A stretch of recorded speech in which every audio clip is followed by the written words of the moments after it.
Hello everyone, welcome. I apologize for last minute change. We were really crowded in the cafeteria last year, so we thought we could move over here and just give everybody a little bit more room. If you can't see the screen, we will be posting this PowerPoint online next week. So you will, if you have any questions after this or need to see something again, we will have this PowerPoint up. For those of you who don't know me, my name is Crystal Dunlap. I'm the junior and senior counselor. I'm going to turn it over here to the college reps here in just a minute. But I wanted to make sure everyone has 2 pieces of paper per family. So a yellow sheet that says College Credit Plus options at USHS, and a parent waiver form that actually has 2 sides on it. Okay, if you did not get one of those, please make sure you pick one up before you leave. And then also make sure you sign in. We do have a roster over there. You just have to make sure you sign in, you and your student. So just real quick, before I turn it over, please pull out your yellow sheet real quick. Just as we're going along, this might just help you. These are the classes we have at USHS to earn college credit on here. Your students, if they qualify, are free to go to another college on campus, online, something like that. But these are just for your reference. These are the college classes we have here at USHS. And we just gave 2 examples on the bottom. If a student wanted to earn 15 credits, let's say, before they graduate, or if they wanted to earn 30 credits before they graduate, we just gave 2 examples. They don't have to follow that. It's just examples to see where your students can get credit. And then the white parent waiver form, this is the sheet that will need to be turned in. Hopefully, you can even turn in before you leave today, or at the latest by April 1st. This is just saying my student is interested in College Credit Plus now, used to be PSEO. Doesn't mean you're locked in, doesn't mean you have to take it, but this is just saying that you've been educated, you've been counseled on the different procedures. There's some notes on the back just to kind of go over. If you want to turn it in tonight, great. If you want to take it home and really read it over, that's fine too. Okay, so I want to do some introductions. So I'm the junior senior counselor. Again, my name is Crystal Dunlap. We have John Boyd, he is the freshman and sophomore counselor here at USHS. We have David Rossman, he is a representative from the University of Findlay. We have John Beard from Marion Technical College, and also Joe Lyles from Marion Technical College, and then also Holly Jacobson from the OSU Marion branch. Okay, so at this time I'm going to turn it over to Joe Lyles, and he's going to go over the new CCP program. Well, good evening. It's a pleasure to be here this evening. I'm an Upper Sandusky graduate from a few years ago, so it's always a pleasure to be back here in Upper Sandusky and to talk to the folks here in this community. This is new to all of us. I just spent, in fact, 2 days in Columbus at an ACT conference discussing College Credit Plus among a number of other things. So I'm not sure we'll have all the answers tonight, but we know 99% of how this is going to work. And really, I think it's going to be almost transparent. It's going to be very similar to dual credit and how PSEOs operated in the past. You're probably not going to see too much change. A lot of the change is occurring on our end. How we have to change to administer it, and how we have to change to make sure that it works better. And it's going to work better for the schools, and hopefully it'll be a better product for you. College Credit Plus basically is the former PSEO, or post-secondary enrollment option, or what we used to be called dual credit programs. Why, of course, was it called dual credit? Because you were receiving both high school credit and college credit at the same time. We do not even have finalized legislative rules. They're due out in February, so there might be some minor changes, but I think we pretty much know, like I said, 95 to 99% of what's happening. It's an opportunity for qualified students to take college classes before high school graduation, and that's the key, qualified students. It covers what are all dual credit programs, so high school and college credit. So students that are taking courses here at the high school that would qualify as high school credit and college credit. It would also be free of charge to the student, and on campus or online courses you'd still be getting both high school and college credit. Now, you could opt for college credit only, and that's rare, but it's popular in certain circumstances.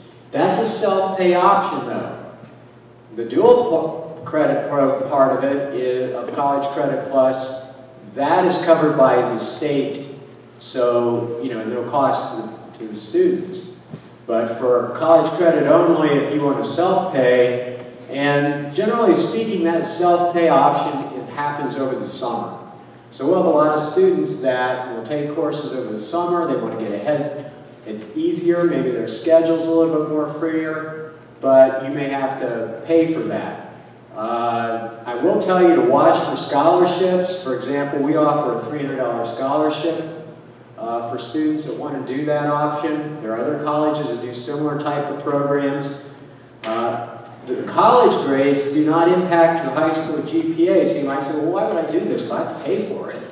Well, you may not want these college courses, especially if they're going to be challenging to impact your high school GPA. Maybe you're buying for valedictorian, and you want the college credit just to count as college credit. Well, you could do that, but then you would have to pay for it. Does that make sense? So it is an option. Non-public and homeschool students may participate in this, but they're probably going to be limited in the number that they can get free of charge. And you may not, you could do foundation and remedial courses, but you'd have to pay for those. The only thing that's covered free under College Credit Plus are college level courses. And you might say, well, why would I take a remedial course? Well, it's not often, but sometimes we'll have students who will come to us who are great students, but maybe they're challenged in math. And they would like to take some type of a brush-up course in math so that they're, ready for college. Well, we can't do that under College Credit Plus and pay for it, but if you're willing to pay for it, you can take that course and pay for it, and sometimes doing that over the summer or something might save you a lot of time, help you to be qualified, and a lot of the colleges will be impressed that you're making that addition to improve your skills. Who can participate in College Credit Plus? Well, technically, students must be in grades 7 through 12. But we were just talking about this at the conference, all of us deans of admission and enrollment services, as well as guidance counselors, and we're just not seeing a lot of 7th and 8th graders participating in this program. There's a lot more to being in college than just passing a test or meeting a GPA requirement. So, in fact, we've not seen that many 9th and 10th graders participate in the program. But the legislation does provide for it, so there may be situations where that would be appropriate. You just need to be very careful. Students must file a letter of intent with their school counselor, and that's what they were just mentioning.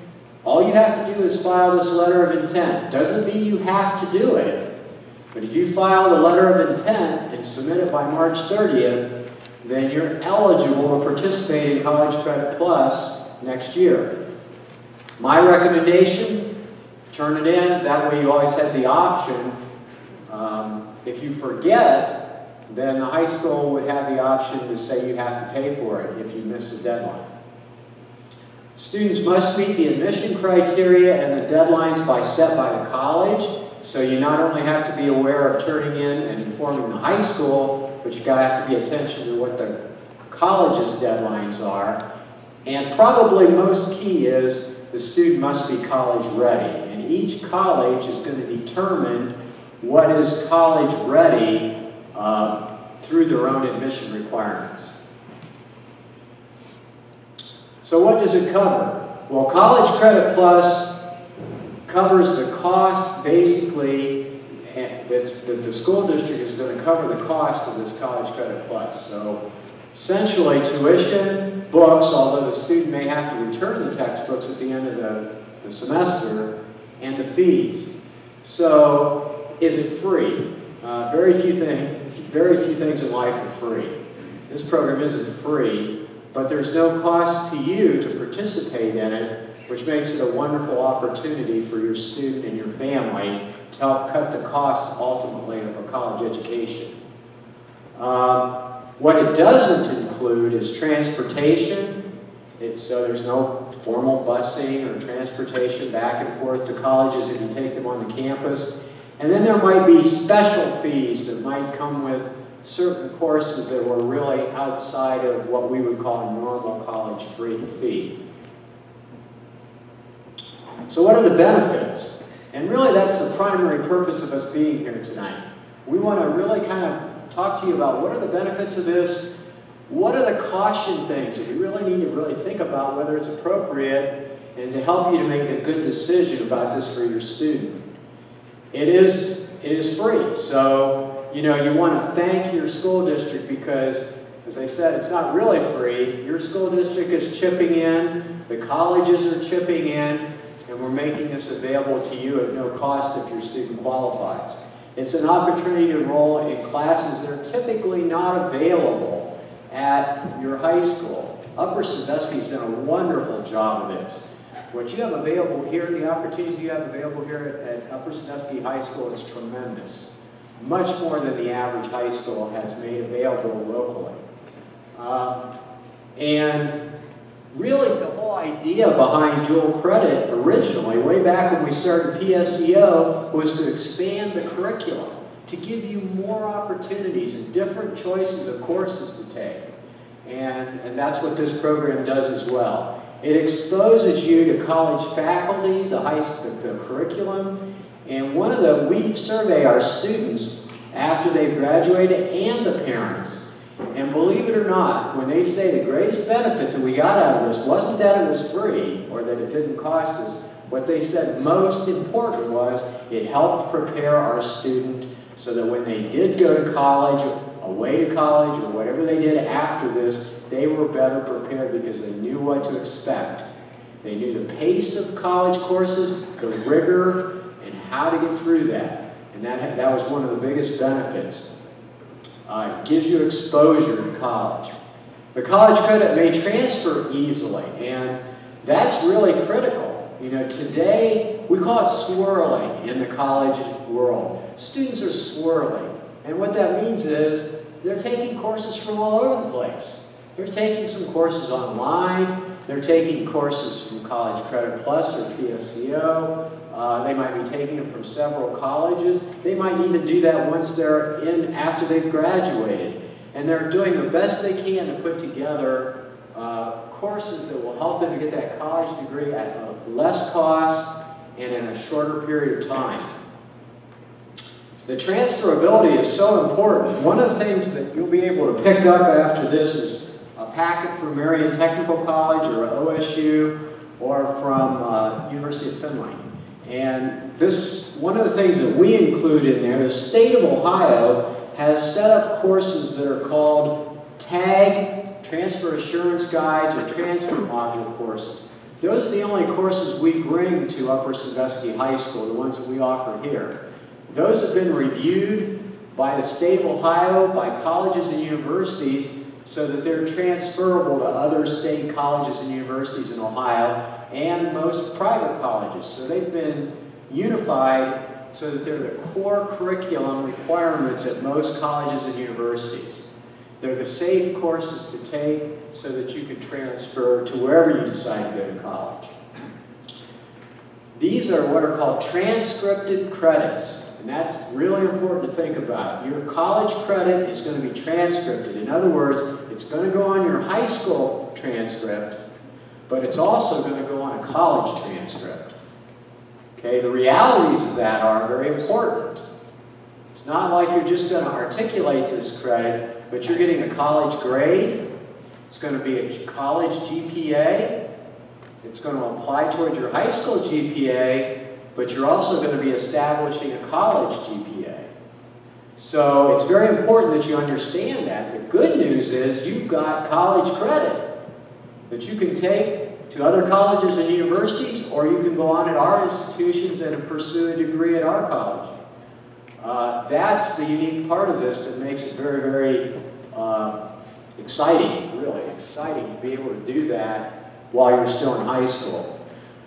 What we won't do is you're not going to, say you have enough credits that you might even be qualified as a sophomore in college. That's possible. It's not typical, but you're still going to be eligible for all the freshman scholarships. So you're not going to be penalized for getting this advanced college credit. Okay, does that make sense? So you're still going to be able to apply for all the freshman scholarships wherever you would want to go. This is not going to disqualify you from any of those things. It might even enhance your opportunities to qualify for some of them. It also may include some benefits that upperclassmen have. I know one student I know of got advanced housing options because they had done college credit plus or PSEO at our college and went to Capital and was able to choose, they got to choose housing because they had enough college credits that it put them in a different level at that school. It's kind of a minor thing and it's unique at different colleges, so you'd have to ask at the college whether that would make a difference. The benefits, area schools will partner with colleges to set up 15 and 30 credit hour pathways. That is new under College Credit Plus. And as I mentioned earlier, but it's worth repeating, the classes can be held at your school, the classes can be held online, and the classes can be held at a college campus. All of those fall under College Credit Plus. As a director of admission and someone who's been involved with this since the original dual credit PSEO program, you need to be cautious and careful with courses that are online. I think your students are probably better prepared than any generation to learn online because you've grown up with it. But I can tell you that having a professor and someone personally there to guide you through a course is a lot different than some of the commercials you see on TV that, oh, sit around in your pajamas and just take a class online, you know. It takes a lot of personal motivation, a lot of dedication, and it's different. So we usually recommend that students who do that have counseling from an advisor and make sure that it's a right, and it might be a good choice for you, but we want to make sure it is before you go into it. Some of the risks, the coursework is definitely more rigorous, but even more important than that, you know, I think is the time. You know, most of these courses here at the high school, they're going to be spread out similar to any high school course you're going to take, and you're going to get college credit over the year. But if you take some of this, is that way with all the courses here, John? Now, the ones here are taught by semester because they're by our faculty. So in that case, you're at a much faster pace. You're going to complete in a semester a much more material than you might complete in a typical course in high school. If you go to the college campus, the same thing. So the pace is faster as well as the rigor. It does impact your GPA. So if you go and start out with a poor GPA, that goes on a college transcript. That affects possibly your transferability and admission to a college or university.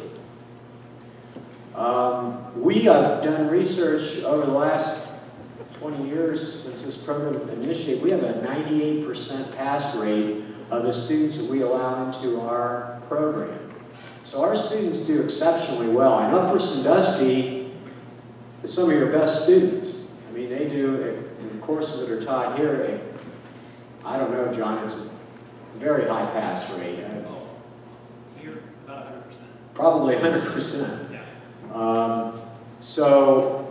But that's something to be careful about, and that's what worries me about allowing 7th and 8th graders to do this, and to think that you could affect your high school or your college GPA at 7th and 8th grade. It concerns me.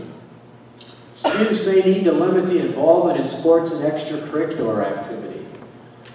Think about this. If you're taking on this extra college coursework that's going to require more rigor and more preparation, it may, you may have to cut back on some of the other things that you've participated in high school, and we really don't want you to lose out on those opportunities. So I think it's a balance. You can still do it, but balance it. The other thing that I would refer to your high school is it could, if you're using those dual credits to also qualify to participate in athletics, if you don't pass that course, you might not be eligible to participate in the extracurricular activities. So again, another reason to be careful and to plan it out and to work with advisors and counselors. And finally, there's a financial risk. If you don't complete a course successfully, that means withdrawal. After we're required to give you a certain amount of days where it's no risk. And with Marion Technical College, it's 2 weeks. You can drop a course after, you can say, wow, I tried this for 2 weeks, I don't like it, I don't think I want to continue, I want to drop this course. No transcript entry, no risk. Okay? But once you've gone beyond that, if you take that course and you withdraw or you fail, then the high school has the right to bill you for the cost of that class. Okay? And that will be up to the high school's policy.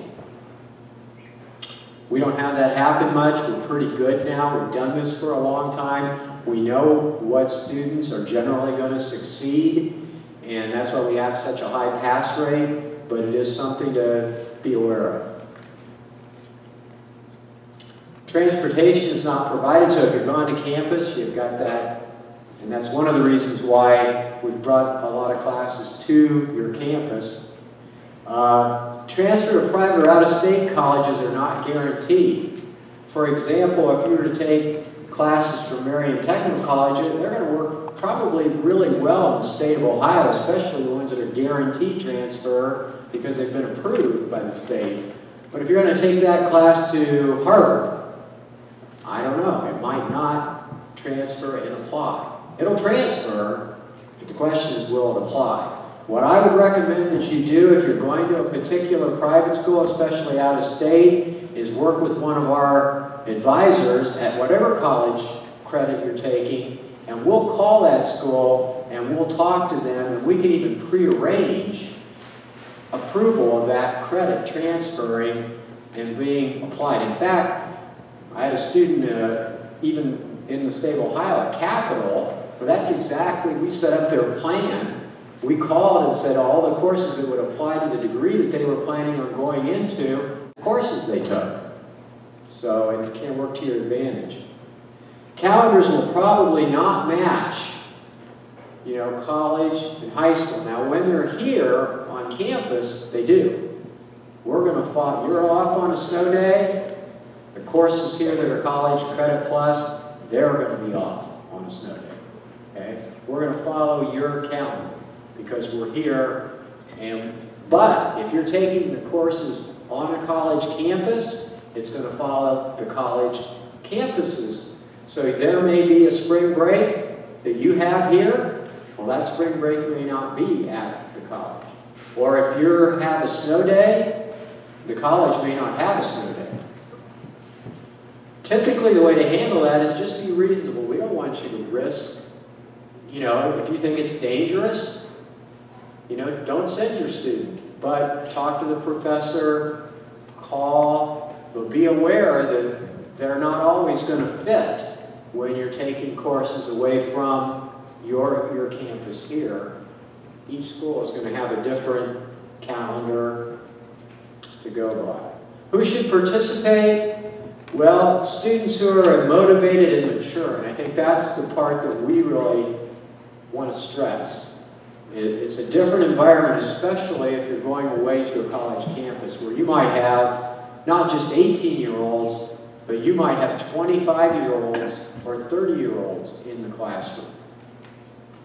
The course content is not going to be adjusted for younger students. When you walk into that classroom, you're going to be expected to perform exactly as the other college students are. Faculty may or may not take attendance. We do. We take attendance, and if you're not attending, we notify the high school. But a lot of colleges don't do that. Students need to be strong and self-advocates and need to be, you know, really willing to ask questions and stand up for themselves. And if they need help, ask for that. You know what's cool is that colleges have lots of resources, career counselors, tutors. There's all kinds of exciting programs that will be available to your students, but you need to be asked for those and know that they're available. Communication doesn't always go to the parents, because once you're a college student, sometimes we're not allowed to participate and communicate with the parent. We have to communicate with the student. Typically that's not a problem, because at least at our college we're going to make you sign a release, because we want to be able to talk to the parent. But other colleges may not have that policy. And faculty will work with the student, but the student has to be willing to communicate. If you're going to miss class, you need to communicate with that faculty member. If you're off sick, if you just bring in, you know, this has happened before, students will bring in the excuse from the doctor and say, well, I'm sorry I wasn't here for the last 2 weeks. You know, here's my doctor's excuse. And the professor will say, well, why didn't you tell me ahead of time? We could have worked something out, but you missed 2 tests, and I'm sorry, you got 0. So it's a little different game than high school. College is tough, but this is an example. Samantha was a Pleasant High School graduate, Marion Technical College. Yes, it's much more, it's time consuming.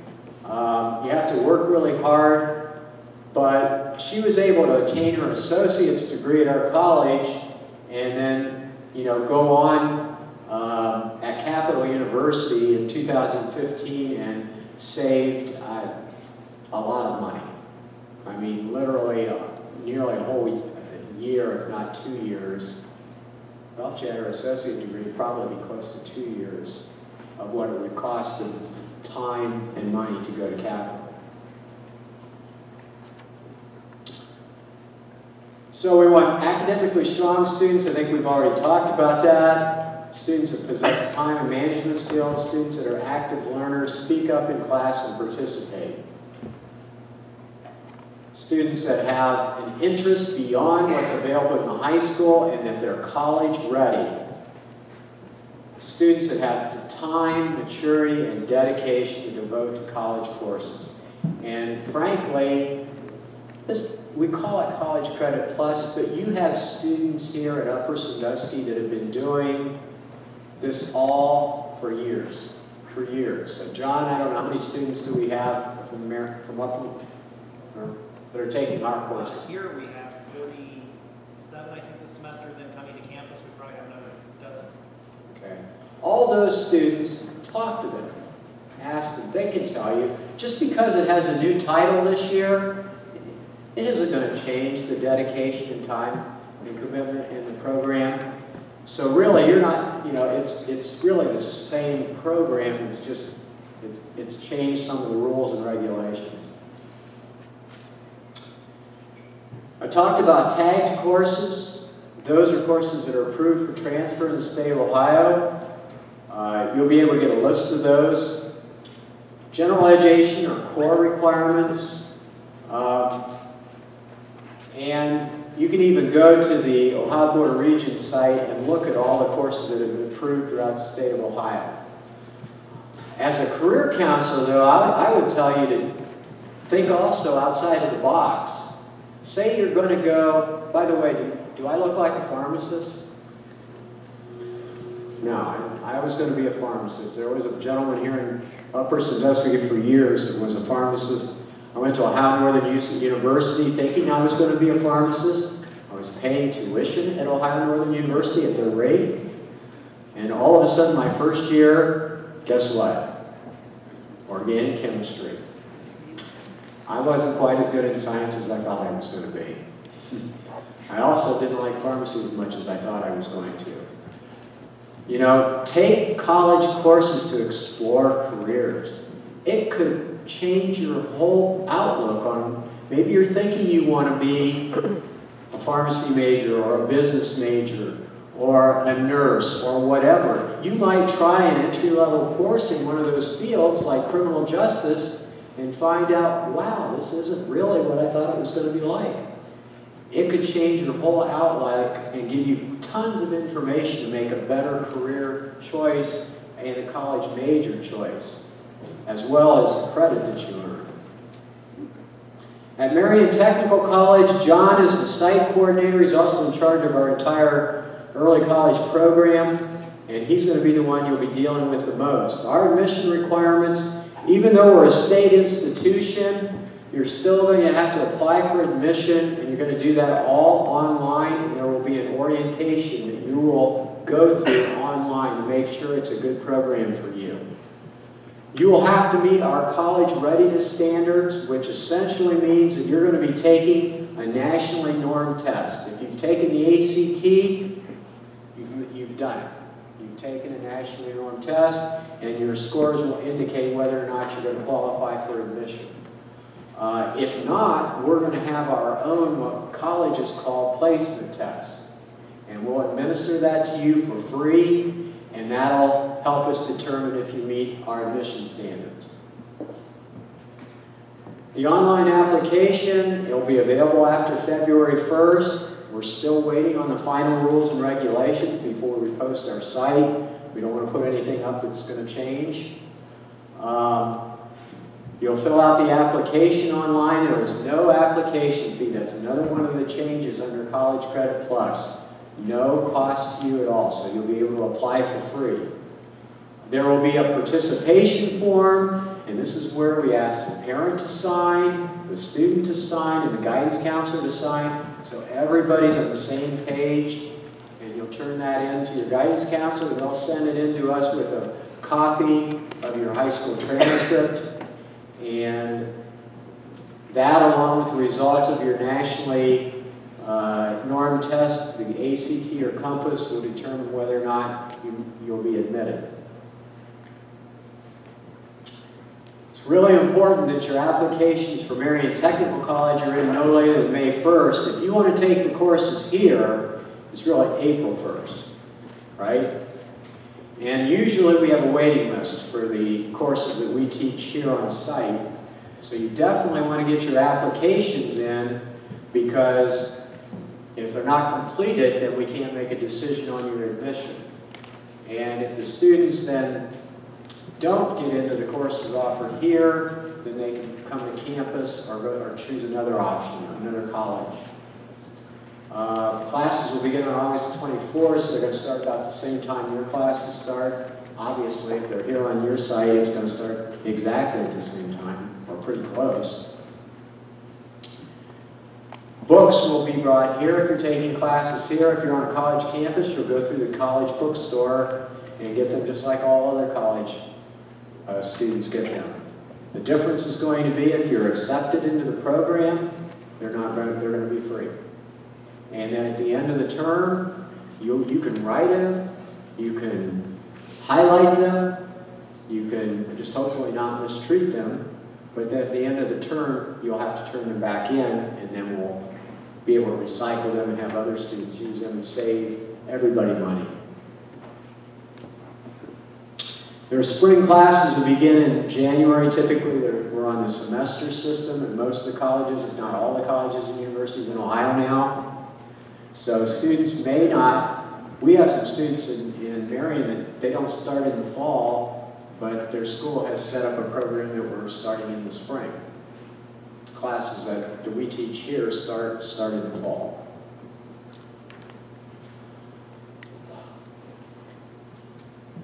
Okay, there's lots of reasons for choosing courses.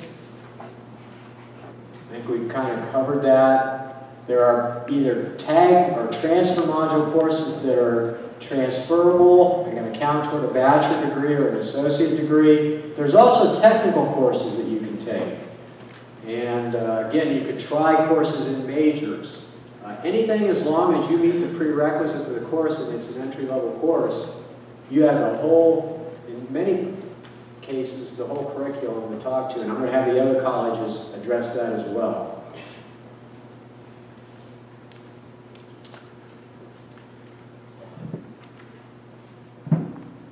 Some degree programs require specific courses that are taught at your school. It might be prerequisite to admission. There are some advantages that you can take those. For example, we have a very highly selective occupational therapy assisting program, physical therapist assisting program.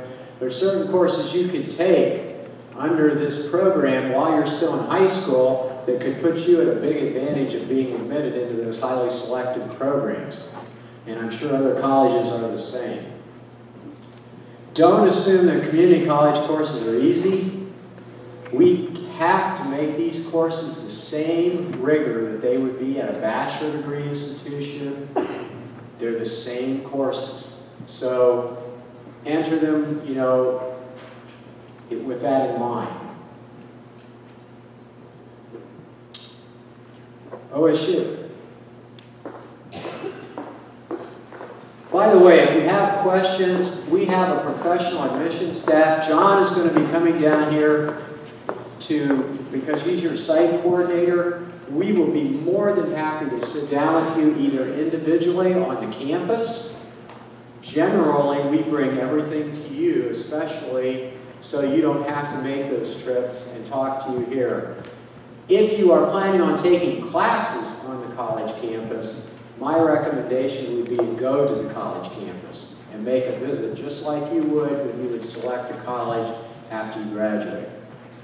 Holly? All right. Do you mind, can you transition the slides for me? Do you mind? Sure can. Oh, thank you.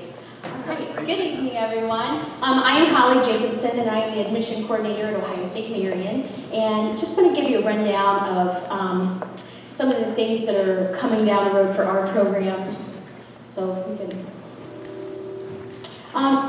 Basically, I think the biggest thing for us at Ohio State Marion is going to be the admission criteria, and there's still a lot of things that are being discussed, as Joel said. So I want to give you our current admission criteria and then give you the proposed admission criteria. Right now, we require that students have at least a 22 on their ACT, be in the top 25% of their high school class, and have a 3.2 GPA.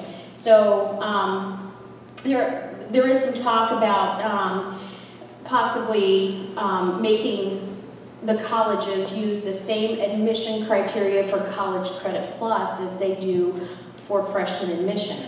Ohio State Marion is open enrollment, so basically under the proposed criteria, we would just be using a college readiness tool, and that would probably be the ACT and the SAT, one or the other.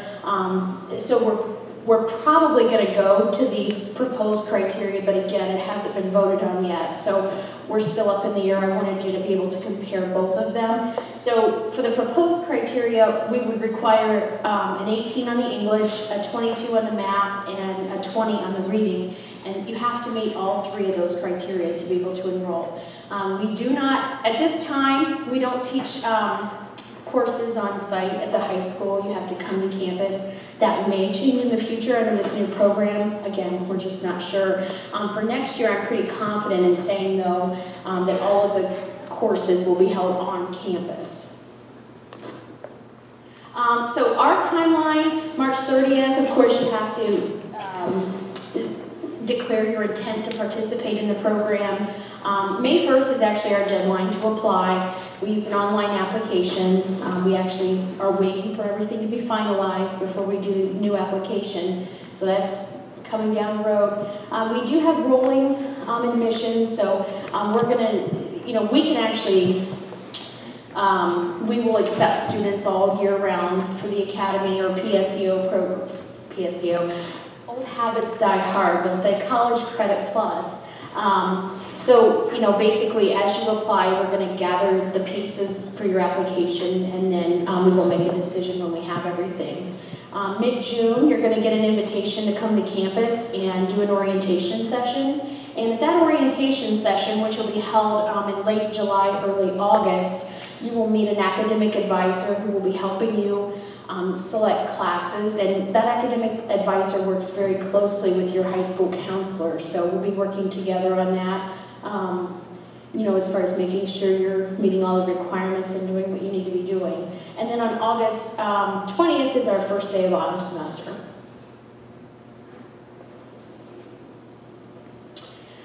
So, you know, some things to think about it, I feel like we're being a little redundant, but we do want to make sure that you think about and consider all the things that this program entails. Courses may not be offered at a time when you are available. So if you're driving to campus, you know, you're going to look at a schedule and you're going to be selecting courses. Now we have students who will take evening classes, you know, really.